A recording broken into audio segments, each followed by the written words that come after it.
to make a baby? So that's part of the opening to the first chapter. This is Fire Punch, and this manga is a different type of disgusting. So, we're introduced to the world that was crashed into an ice age, where some people have developed superpowers that are called blessings, like a MC who has super regeneration, called Agni, and a sister with similar powers that are weaker, called Luna. And in order for his village to survive, he cuts off his own arm over and over again. You know, as a food source. And afterwards, we see this scene. Oni-chan, let's make a baby. Wait, what?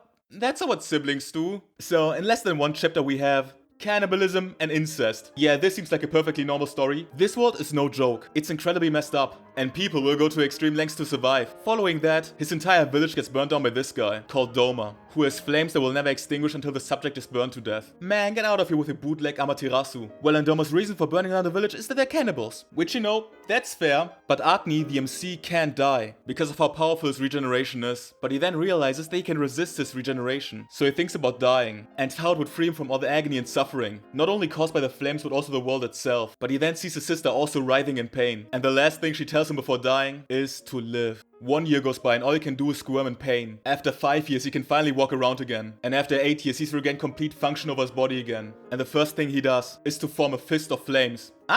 Get it? Because it's called Fire Punch?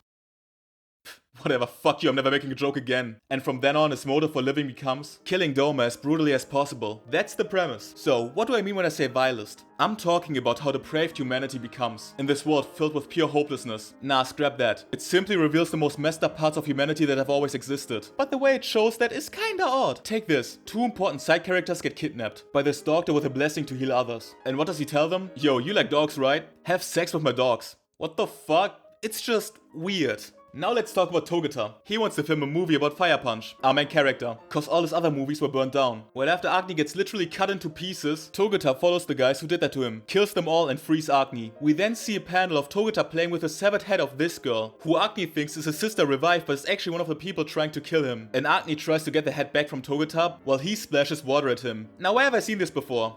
Anyways, fake Luna lives after losing her head, but genuinely everyone in this manga is insane. Togata talking about I need a scene in my movie where a girl gets what? But would you believe me if I told you that through his character, we get one of the most tasteful explorations of transsexuality in this medium? And this in Fire Punch? How does Fujimoto manage to explore this topic better than 99% of the media that attempts to do the same? Anyways, after fighting these blessed people and leaving this town in ashes, having killed an unfathomable amount of people, the survivors start to revere him as a god called Fire Punch. So he creates a shelter for them. And so that they don't starve, he makes them eat his face as a food source. Yeah, we're doing this again. And while talking to Togata, he reflects and says, do I deserve to live? I've killed so many innocent people. Also, Fire Punch may be a revenge manga, and it's his main goal. But the second time he meets Doma, he's completely changed. He's this older, pathetic man. And this cannot be. Doma can't be the sad excuse for a human being who wants to make amends for what he did. Because he needs Doma to be this monster that he made up in his head. Otherwise, all the constant agony, all the pain and suffering that he's experienced would have been for naught. He needs Doma to be the villain. And this is something interesting I found with Fujimoto's work. Most of the time, he doesn't let the characters fulfill their most dearest of wishes. Agni gets his revenge.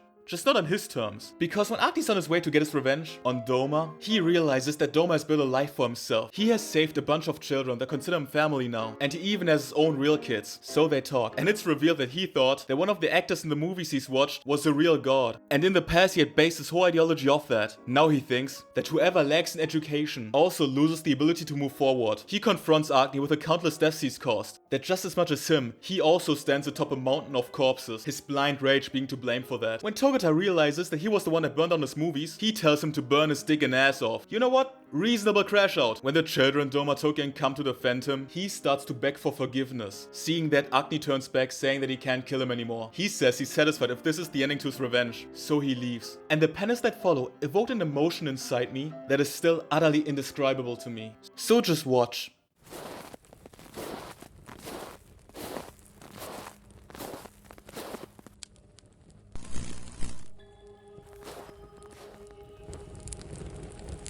Please, brother, would you kill Doma for me?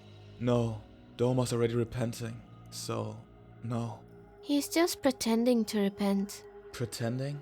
Yes, pretending. Isn't that what everyone around you is doing? You should know better than anyone that people will pretend as much as they can in order to survive. But I'm the hero now. A god. Brother, become Fire Punch for me. 死んだ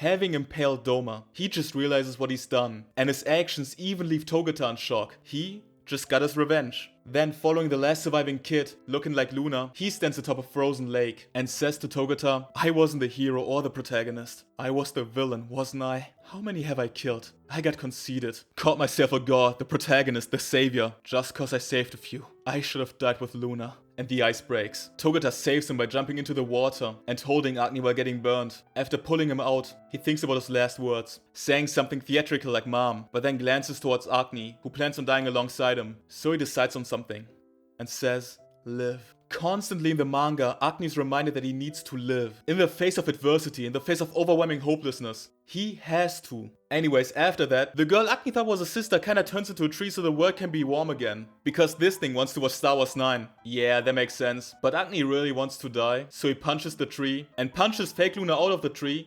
Man, this really lives up to its name. He survives. She then loses her memories, Agni's flames turn off because of a blessing, and that's basically the first half of the manga. Oh, but the second half is something else, alright? If the first half felt like a fever dream on steroids, then the second half is just a full-blown schizophrenic break. Like my memory of it is all foggy. I think it's a trauma response. So now fake Luna has amnesia, and don't mind that they're naked, it's because...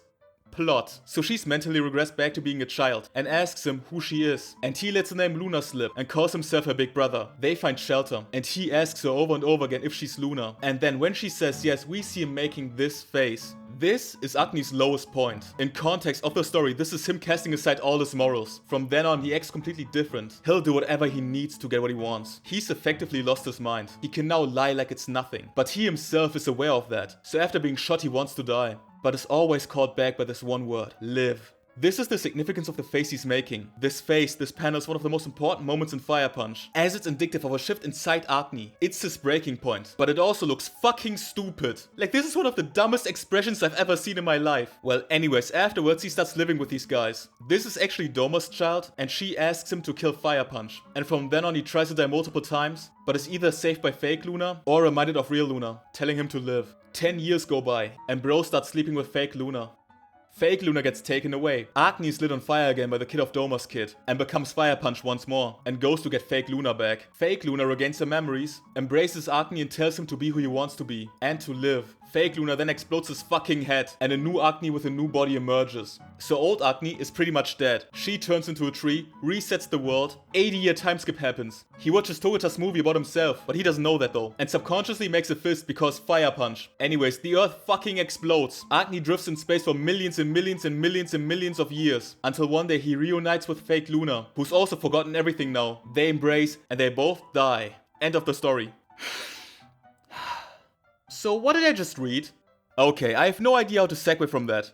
I'm not gonna act like I understood everything, cause I don't even think Fujimoto understood half the shit he was cooking. But to me the story gave an interesting look into the concept of nihilism. In form of this cruel world that reveals the darkest sides of humanity, it shows that even if there's no objective meaning to life, there's still value to be found in the connections we make. And maybe, just maybe, if you persevere for long enough, you will find the reason to keep on living in this fucked up tragedy that we call life.